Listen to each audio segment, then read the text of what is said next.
How do you tell the difference between resistance and the universe telling you to take another path?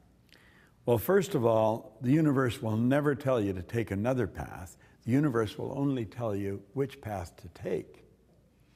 And if you're going in the wrong direction, you will feel it. But it always tells you the right path. Spirit never expresses itself other than perfectly. So for you to understand the difference between resistance coming from friends, relatives, neighbors, just people in general, or the path that intuition is telling you to take, you've really got to develop your intuitive factor. You've got to get in tune. There's a difference between the vibration that's set up from your thinking and the vibration you're picking up through intuition. That takes experience. It takes study. It takes an awareness beyond what the average person develops. I'm very good at that because I've been working at it for a long time. And there's only one way to get understanding, and that's through study. There's no other way.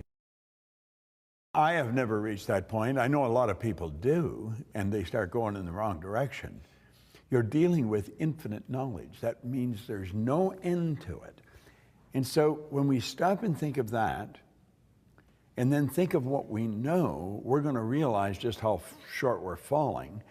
When you just go back to the time you're a little girl, or if I go back to the time I was a little boy, and I think of the world we lived in, relative to the world we're living in today, you take with our little phones, we can, and person on the other side of the world gets a typed out message on their little phone in their pocket, and they hear it, and they hear it go off, and they pull it out, and they get the message. And you can send a message all over the world. Well, we've always been able to do that. We weren't aware of how to do it. How did we become aware? Through study. And as we study, we develop a greater awareness. So the best way to do anything has never been thought of. And I believe that mentoring or coaching only makes good sense.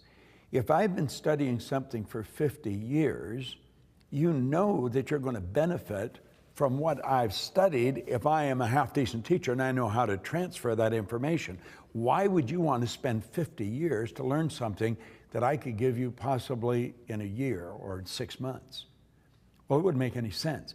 So I think when people think they know it all, they're in real trouble.